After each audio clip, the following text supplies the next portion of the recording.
Assalamualaikum warahmatullahi wabarakatuh. Tabipun ngalim puro. Hai pemirsa Davika TV, bagaimana kabarnya hari ini? Sehat-sehat ya, jangan sakit-sakit.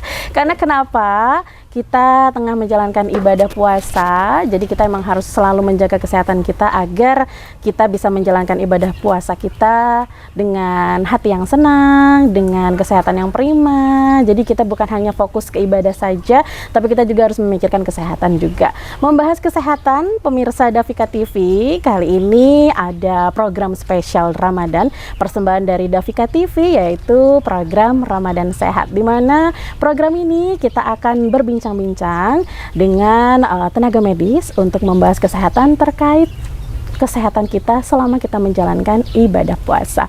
Dan pada kesempatan kali ini sudah hadir narasumber yang sangat hebat. Di sebelah kanan Rina ada Kak Abdul Jalil. Beliau adalah apoteker dan kita akan tanya-tanya nih, seperti apa sih penggunaan obat ketika kita menjalankan ibadah puasa? Apakah sama atau mungkin beda atau mungkin ada beberapa jenis obat yang nggak boleh dikonsumsi ketika kita berpuasa. Langsung aja kita sapa beliau, sudah ada di sebelah kanan Rina. Halo, halo Kak Abdul Jalil ya? Iya, halo. Panggilnya gimana nih, Kak Abdul atau Kak Jalil nih? Lebih enak dipanggil Jalil aja sih. Oh, Jalil aja, jadi nggak mau dipanggil kakak ya? Nggak usah deh, ketuaan Oke ya. Deh, ketuaan. Oke, jangan kita seumuran ya, Kak ya? Oke, tapi untuk Rina pribadi lebih menghormati kakak, panggil kakak aja ya. Oke, Kak Jalil, pada kesempatan kali ini di Davika TV kita akan membahas terkait penggunaan obat di bulan suci Ramadan. Karena kan kita tahu nih, kalau kita lagi menjalankan ibadah puasa, tentunya tidak ada aktivitas untuk makan dan minum ya. Sedangkan obat itu kan biasanya yang Rina tahu ya Kak, itu dikonsumsi sehari 3 kali. Nah kalau lagi puasa itu gimana gitu ya, nanti kita akan bahas bersama-sama. Tapi sebelumnya Rina mau Kak Jalil menjelaskan dulu kepada Rina, sebenarnya Kak Jalil ini apoteker di mana? Atau mungkin sudah punya klinik sendiri di rumah? Silahkan. Baik, perkenalkan nama saya Abdul Jalil, Karina ya. Jadi memang saya sebagai apoteker, saat ini sebagai apoteker praktisi klinis yang ada di Rumah Sakit Mitra Mulia Husada. Memang keseharian saya ada di rumah sakit dan juga saya menjadi apoteker penanggung jawab di salah satu apotik yang ada di Lampung Tengah ini. Memang keseharian kita setiap hari bertemu sama pasien untuk menjelaskan obat ya. Namanya juga tugasnya sebagai tenaga kesehatan seperti itu. Oke, Kak, kalau boleh tahu sudah berapa lama nih berkecimpung di dunia apoteker? Ya, alhamdulillah saya sudah berjalan kurang lebih 3 tahun ya. 3 tahun ini termasuk dulu saya di Jogja juga sudah pernah di Rumah Sakit Umum Pusat Sarjito. Jadi memang sebelum ke Lampung Tengah saya pernah di Sarjito dahulu. Dulu ketika kuliah memang lulus di tahun 2022. Ya mungkin kurang lebih 3 tahun ya sebagai praktisi, sebagai apoteker dan tenaga kesehatan seperti itu. Oke, berarti cukup lumayan lama ya Kak, 3 tahun ya. Dan tentunya dalam waktu sekian waktu itu juga Kakak sudah berjumpa dengan beberapa macam pasien ya. Dengan penanganan harus seperti apa nih penggunaan obat yang baik ya. Ngomongin obat itu kan banyak banget ya Kak. Sampai ada yang mengatakan ada beberapa bagian obat juga yang tidak bisa dikonsumsi karena ini bisa melanggar hukum ya. Atau mungkin ada juga beberapa penggunaan obat yang apabila dikonsumsi terlalu berlebihan ini juga bisa memperburuk kondisi seseorang tersebut ya. Nah, obat sendiri ini apa sebenarnya Kak? Terus bisa dijelaskan kategorinya, terus macam-macamnya atau mungkin penggunaannya, pengaplikasiannya, mungkin Kak Abdul Jalil bisa menjelaskan kepada pemirsa Davika TV. Baik, terima kasih tentang pertanyaan terkait definisi obat ya. Jadi obat itu didefinisikan sebagai zat atau kandungan yang terdapat untuk bisa menyembuhkan, mencegah atau memperbaiki kondisi tubuh dari seseorang yang mengkonsumsinya. Jadi ya kalau ada obat-obat yang bisa mencegah penyakit kan ada vitamin, ada obat-obat untuk suplemen ya. Kemudian ada untuk mengobati ketika kita lagi pusing, lagi demam, lagi flu, itu mengobati gejala-gejala yang yang dialami sama pasien seperti itu. Kemudian kalau kategorinya nih, sebenarnya obat banyak banget ya. Kita bicara kategori obat berdasarkan golongannya. Nah, ini yang sering kita mungkin lihat di masyarakat. Ada obat-obat yang logonya warna hijau ya. Logonya warna hijau. Pernah lihat ya Mbak ya? Oke. ada di apotik, sering yang ada di fasilitas-fasilitas kesehatan lainnya. Logo hijau itu menandakan obat tersebut adalah obat bebas, yang dimana penggunaan dan pembeliannya itu bisa digunakan atau dibeli tanpa adanya resep dari dokter. Oh gitu. Jadi bebas nih obat-obatnya. Contohnya kayak obat-obat paracetamol ya, sering kita dengar ya, paracetamol itu memang tergolong jadi obat bebas karena memang penggunaannya lebih mudah dan juga tidak harus dengan instruksi dokter. Gitu. Jadi kemudian ada obat dengan logo biru. Logo biru ini obat-obat bebas terbatas ya Kak ya. Sebenarnya dikategorikan sebagai obat keras, tetapi pembeliannya masih bisa digunakan ataupun dibeli tanpa adanya resep dokter. Nah, contohnya obat-obat flu, obat-obat yang berkaitan dengan demam, itu biasanya memang obat-obat dengan logo biru. Nah, yang ketiga ini ada obat keras. Obat keras ini memang obat-obat yang harus dengan resep dokter. Biasanya bisa kita jumpai banyak di rumah sakit ataupun fasilitas-fasilitas yang memang ada dokternya. Biasanya obat-obat ini untuk obat-obat kita sering di masyarakat, obat darah tinggi, obat kolesterol. Nah, itu sebenarnya memang harusnya dibeli dengan resep dokter. Obat-obat golongan keras. Kemudian ada obat golongan narkotika dan psikotropika yang penjualannya sangat terbatas, harus betul-betul diawasi penggunaannya oleh dokter, dan juga peredarannya di Indonesia kita diawasi oleh BPOM. Jadi memang ada badan yang mengawasi peredaran obat-obat psikotropika dan narkotika karena memang khawatir obat ini banyak disalahgunakan, gitu. Mungkin tadi kaitannya sama yang melanggar hukum ya. Betul banget. Karena kalau menggunakan, kita definisikan menggunakan, tidak ada yang salah untuk menggunakan obat. Yang salah adalah menyalahgunakan. Nah, mungkin itu yang ditekankan. Oke, Kak, kita break dulu. Nanti kita ngobrol-ngobrol lebih jauh lagi terkait bagaimana sih penggunaan obat di bulan suci Ramadan. Jangan kemana-mana, pemirsa Davika TV, tetap di Ramadan Sehat.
Baiklah pemirsa Davika TV, masih di program Ramadan Sehat, di mana program ini adalah program spesial persembahan dari Davika TV dan yang memang hadir juga di bulan suci Ramadan. Tadi kita sudah ngobrol-ngobrol nih dengan Kak Abdul Jalil terkait apa itu macam-macam obat dan golongan-golongan obat. Tadi banyak sekali, dari yang boleh dibeli di apotek dengan bebas dan ada juga yang sampai tidak boleh dibeli di apotek atau dibeli bebas ya. Tadi ada beberapa pertanyaan ini yang mungkin belum terjawab oleh Kak Abdul Jalil karena memang keterbatasan waktu di sesi sebelumnya, dan di sesi ini Kak Abdul akan menjelaskan kembali. Silahkan Kak. Iya, kita lanjut tadi mungkin dari definisi obat. Setelah definisi obat ada pengkategorian obat. Nah, tadi sudah kita jelaskan terkait golongan-golongan yang ada di dalam obat. Nah, ini sekarang yang mungkin teman-teman juga tahu dari cara pakainya atau rute pemberiannya. Nah, obat ini banyak sekali juga macamnya. Ada obat yang diminum melalui oral atau diminum melalui mulut, ya, diminum dengan makanan. Kemudian ada juga obat yang memang cara penggunaannya adalah dioleskan atau kita bahasanya transdermal ya. Jadi dioleskan ke dalam kulit, diabsorpsi ke dalam kulit. Ada juga obat parenteral. Nah, parenteral ini mungkin obat suntik ya, kita bisa membahasakannya obat suntik, obat injeksi yang kalau di rumah sakit pasti disuntik gitu ya. Nah, ada juga obat bentuknya suppositoria. Biasanya ini digunakan secara vaginal ataupun melalui rektal. Nah, mohon maaf mungkin dubur ya. Jadi emang ada obat-obat yang dimasukkan melalui dubur dan juga vaginal. Kemudian ada obat tetes, ada obat tetes mata, tetes telinga, dan juga tetes hidung. Itu juga rute pemberiannya beda ya dengan obat yang diminum secara biasa. Nah, mungkin kalau untuk rute pemberian kurang lebih seperti itu sih obat-obat yang ada selama ini. Oke, ternyata banyak juga ya Kak Abdul ya obat-obatan yang Rina tahu selama ini obat cuman dimasukin konsumsi aja gitu. Itu kalau udah dikonsumsi berarti udah menyehatkan, tapi ternyata banyak juga nih pengaplikasiannya ya. Nah Kak, ngomongin Ramadan, terus ngomongin penggunaan obat juga. Kita kan pengen nih dalam kondisi sakit pengen juga sehat, tapi dalam kondisi berpuasa sebenarnya ada nggak sih Kak jenis-jenis obat atau beberapa macam obat yang bisa diaplikasikan ketika kita menjalankan ibadah puasa? Baik, banyak ya sebenarnya. Kalau untuk obat-obat, jadi ini dikutip dari pertemuan di Maroko di tahun 1997 ya. Itu Medis Maroko ya kalau nggak salah jurnalnya. Jadi ada beberapa obat yang memang tetap bisa dikonsumsi walaupun dalam keadaan berpuasa dan tidak membatalkan puasa gitu. Salah satu contohnya obat yang diabsorpsi ataupun diserap yang penggunaannya melalui kulit tadi ya. Ada salep, ada gel ya. Itu juga bisa tetap digunakan untuk dalam keadaan puasa. Kemudian ada obat yang sebenarnya masuk ke dalam mulut nih Kak. Iya, tetapi obatnya tidak ditelan. Cara penggunaannya itu namanya sublingual. Iya, sublingual. Sublingual itu ditaruh di bawah lidah. Jadi secara otomatis obat itu akan hancur ataupun akan luluh ketika ditaruh di bawah lidah karena interaksi dengan saliva atau air liur ya, air ludah kita. Nanti akan hancur tersendirinya dan terserap ke pori-pori pembuluh darah yang ada di bawah lidah. Jadi itu memang tidak masuk sampai ke kerongkongan apalagi sampai lambung. Jadi tidak membatalkan. Oh iya Kak. Betul. Oke, nah kalau boleh tahu itu penderita apa Pak Kak yang mengonsumsi obat dengan cara seperti itu? Obat sublingual itu biasanya kalau di Indonesia kita pakai banyak sekali untuk obat-obat pasien yang punya potensi untuk serangan jantung Kak. Betul. Jadi nama obatnya biasanya isosorbit dinitrat. Nah, penggunaannya emang tablet sublingual. Begitu ada serangan, kan kita nggak bisa prediksi ya. Ketika lagi Ramadan, ketika lagi puasa, tiba-tiba diserang nih sama jantung. Nggak mungkin serang balik dong. Nggak bisa. Udah serius loh ini. Oke, bener. Jadi ketika ada serangan jantung gitu, kita langsung konsumsi itu langsung bisa untuk bisa meredakan. Bahkan penggunaannya bisa 2-3 tablet sekaligus. Betul. Sekali konsumsi atau ada tahapnya? Tetap dijeda sih memang. Gitu. Jadi kalau minum ini sekali terus tidak ada 5 menit, minum lagi sampai 3 kali biasanya. Gitu. Nah kalau sampai lebih dari 3 kali itu udah nggak mungkin terjadi ya Kak ya? Pasti udah ada perubahan ya? Tapi ini terjadi di keluarga saya sendiri memang. Ada yang menggunakannya sampai 6 kali. Wow. Jadi memang karena dia sudah kita bahasanya resisten ya, atau bahasanya itu udah kebal. Jadi obat itu harus dosisnya makin naik. Nah begitu 3 kali udah nggak mempan, dia harus 4, harus 5. Sekarang di angka 6 kayak gitu. Jadi begitu serangan 5 menit sekali langsung minum obat itu di tablet, ditaruh bawah lidah sampai 6 tablet maksimal. Sangat banyak ya memang. Iya. Oh itu untuk penderita penyakit jantung. Betul. Ya Kak ya, apapun itu ya, mau jantung koroner atau yang lain sebagainya ya. Betul. Oke deh. Ada lagi Kak yang mau dijelaskan kepada pemirsa Davika TV? Oh iya. Jadi selain tadi ya obat sublingual dan obat-obat yang lewat kulit, obat injeksi juga tidak membatalkan puasa. Iya. Untuk semua yang disuntikan dalam tanda kutip obat tidak membatalkan puasa, kecuali yang disuntikan itu adalah makanan. Ada ya pasien-pasien yang memang makanya disuntik melalui selang ya Kak ya. Karena memang salah satu syarat untuk puasa juga kan harus sehat ya. Udah harus diselangkan berarti sudah kondisinya sudah tidak memungkinkan. Jadi obat injeksi pun sebenarnya masih bisa. Kemudian obat tetes, tetes telinga, tetes hidung, tetes mata. Itu tetap boleh digunakan, tidak membatalkan puasa. Ini dikutip dari beberapa majalah dan jurnal keislaman yang pernah saya ambil, memang yang dikategorikan bisa membatalkan puasa kan yang masuk melalui rongga. Tapi rongga apa dulu nih? Iya, Rongga benar. kerongkongan ternyata. Yang masuk sampai ke kerongkongan, sampai ke lambung, itu yang membatalkan puasa. Tapi karena kita apa namanya, hidung, telinga, dan juga mata itu kan nggak nyampe kerongkongan, jadi fine-fine aja untuk dikonsumsi dan tidak membatalkan. Oh gitu, oke. Wah, menarik sekali ya pemirsa Davika TV. Ternyata obrolan kita terkait obat ini luar biasa sekali. Ternyata suntik itu tidak membatalkan puasa. Rina baru tahu loh. Rina kira selama ini suntik karena memasukkan cairan ke dalam tubuh. Itu Rina kira itu tidak baik atau bisa membatalkan puasa. Ternyata fine-fine aja kalau kata Kak Abdul Jalil. Oke deh, kita break dulu ya Kak ya. Jangan kemana-mana pemirsa Davika TV, tetap di Ramadan Sehat.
Pemirsa Davika TV, saat ini kita sudah berada di sesi terakhir dan sebenarnya masih banyak sekali pertanyaan-pertanyaan Rina yang ingin sekali Rina ajukan kepada Kak Abdul Jalil, tapi karena memang keterbatasan waktu, mungkin next time lah ya kita akan lakukan pertemuan kedua terkait penggunaan obat di bulan suci Ramadan. Tadi sudah dijelaskan banyak banget penjelasan dari Kak Abdul yang bisa kita serap dan mungkin kedepannya bisa kita aplikasikan.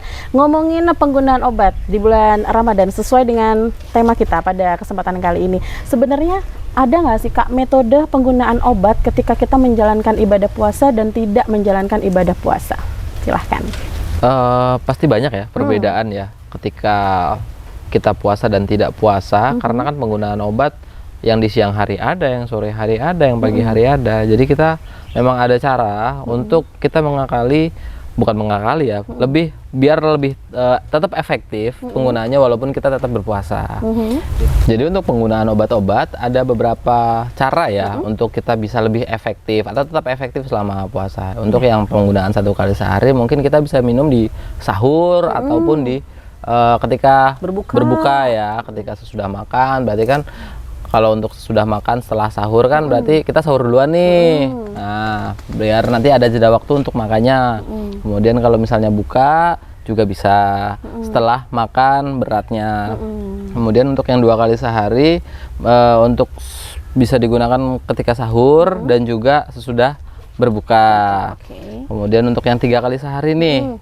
Pastinya ada yang bingung kan, ada yang pagi, ada yang siang, dan ada yang sore. Nah biasanya kalau untuk pagi, siang, sore ini nanti kita akan putar jadwalnya. Kita punya 10 jam ya kurang lebih waktu dari berbuka sampai kita sahur. 10 jam itu akan kita bagi menjadi 3 waktu. Jadi ketika berbuka di jam 6, kemudian nanti minum lagi untuk yang keduanya di jam 11, kemudian minum lagi ketika sahur.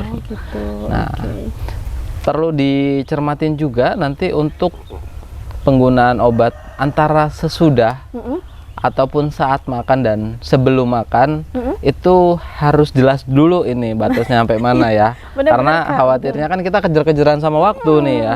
Jadi kalau untuk yang sebelum makan itu bisa kita definisikan sebagai perut kosong. Perut kosong itu adalah 2 jam setelah makan atau 30 menit sebelum makan. Itu bisa didefinisikan sebagai perut kosong. 2 Tapi jam setelah makan. Iya, betul. 30 menit sebelum makan. Karena memang 2 jam setelah makan tuh kan makanan udah mulai diproses ya. Jadi nggak ada di lambung lagi, udah berkurang kadarnya.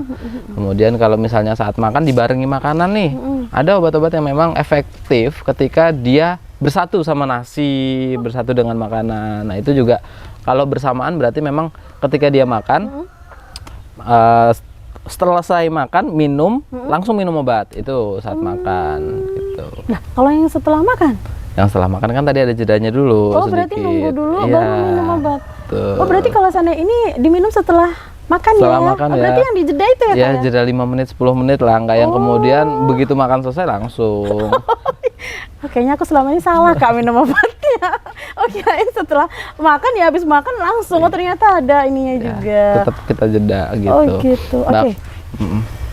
Lanjutkan, Kak. Nah, ada juga obat-obat yang 4 kali sehari nih. Itu lebih Nah, bingung ini lagi. lebih bingung lagi ya sebenarnya, karena rentangnya cuma 10 jam dan 4 kali sehari. Ini biasanya nanti kita harus konsultasikan lagi kepada dokter, karena ada obat-obat yang biasanya dosisnya kita dobelin. Jadi yang harusnya 4 kali sehari jadi 2 kali sehari, tapi sekali minum 2. Ada cara begitu. Ada juga obat yang memang kerjanya secara long time. Yang biasanya kerjanya cepat, hanya 8 jam, 8 jam, 8 jam. Ini bisa untuk bertahan sampai 24 jam. Maaf. Iya. Jadi itu namanya obat tablet sustained release atau extended release. Jadi memang dia nggak langsung hancur, tapi kadarnya masih bertahan aja dalam tubuh, bisa sampai 24 jam. Makanya itu ada obat yang 1 kali sehari, ya cukup seperti itu. Oke, tuh ya. Rina aja baru tahu karena sudah ngobrol sama Kak Abdul ya, ternyata habis minum obat setelah makan itu bukan habis makan langsung minum obat, tapi memang harus ada waktunya dulu. Mungkin pemirsa Davika juga seperti itu di rumah ya. Nah, Kak, ini kan ada nih, ini pengalaman pribadi nih ya, dari background keluarga aku juga memiliki riwayat yang sudah tidak direkomendasi nih dengan dokter untuk tidak berpuasa, tapi masih aja pengen berpuasa. Nah, menurut Kak Abdul sendiri bagaimana nih menyikapi penderita? Ada nggak sih pasien dengan penderita tertentu yang memang tidak disarankan berpuasa dan boleh berpuasa dengan penggunaan obat tertentu? Banyak sih ya kasusnya, bahkan orang tua saya juga kayak gitu sepertinya. Sebenarnya tetap pengen puasa padahal udah parah gitu ya. Jadi obat pasien-pasien yang kita kategorikan sudah kronik ya penyakitnya dan sudah kondisinya sudah kurang fit, contohnya kayak gagal ginjal, kemudian gagal liver, itu ketika dia harus tetap berpuasa akan memperburuk kondisinya. Memang disarankan untuk tidak berpuasa malahan. Kemudian pasien-pasien yang biasanya hamil juga, hamilnya hamil besar ya, biasanya memang tidak disarankan karena memang butuh asupan nutrisi yang lebih banyak. Nah, ini juga untuk yang ibu hamil. Tapi untuk yang kronis, yang tidak terkontrol, dari jantung koroner yang tidak terkontrol, bahkan pasien-pasien dengan diabetes yang kadar gulanya tidak pernah terkontrol. Nah, kata kuncinya tidak terkontrol ya, Kak ya.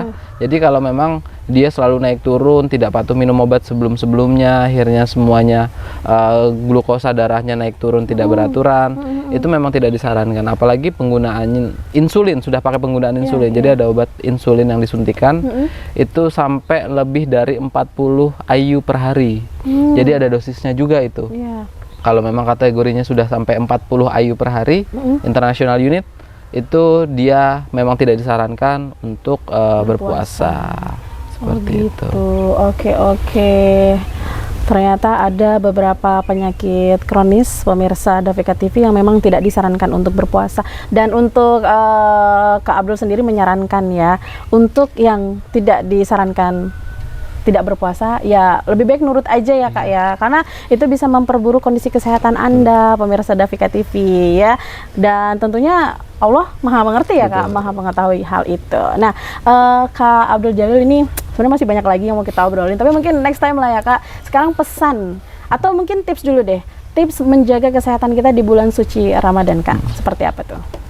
Banyak ya kalau kita harus tips dan trik, terutama pemilihan masalah makanan. Untuk menu berbuka itu memang paling disarankan kurma ya. Oh, kurma ya, Kak ya? Iya, karena kurma itu mengandung fruktosa ataupun glukosa buah yang sangat mudah untuk dicerna, bahkan kadarnya tinggi, jadi akan lebih cepat untuk mengembalikan gula darah yang sudah hilang selama berpuasa, energi yang sudah hilang ketika berpuasa itu akan lebih mudah dibanding karbohidrat yang lain ya, dibanding glukosa yang lain. Nah, kalau untuk menu sahur sendiri itu banyak disarankan yang memang ada energi kompleksnya ya, seperti oat, kemudian ada karbohidrat kompleks nasi ya, sup sayur yang memang komposisinya lengkap itu juga disarankan untuk memenuhi kebutuhan kondisi saat berpuasa. Oke deh, siap-siap. Oke, pertanyaan terakhir Kak, pesan nih untuk pemirsa Davika TV apa nih Kak? Baik, untuk pemirsa Davika TV, jangan lupa saksikan program Ramadan Sehat hanya di Davika TV karena masih akan banyak hal-hal yang dibahas seputar kesehatan dan juga Ramadan. Semoga puasa kita terus lancar untuk kedepannya. See you. See you. Amin ya robbal alamin. Thank you Kak Abdul ya sudah berkesempatan untuk hadir di sini dan kita berbincang-bincang terkait penggunaan obat. Mudah-mudahan informasi dari Kak Abdul ini bisa menambah wawasan pemirsa Davika TV terkait penggunaan obat jangan sembarangan ya. Baiklah pemirsa Davika TV, terima kasih. Semoga informasi yang disampaikan Kak Abdul pada kesempatan kali ini bisa menambah wawasan kita semua terkait penggunaan obat di bulan suci Ramadan.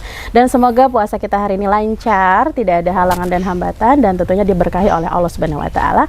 Amin, amin ya Rabbal 'Alamin. Serina Permatasari mohon undur diri. Wassalamualaikum warahmatullahi wabarakatuh.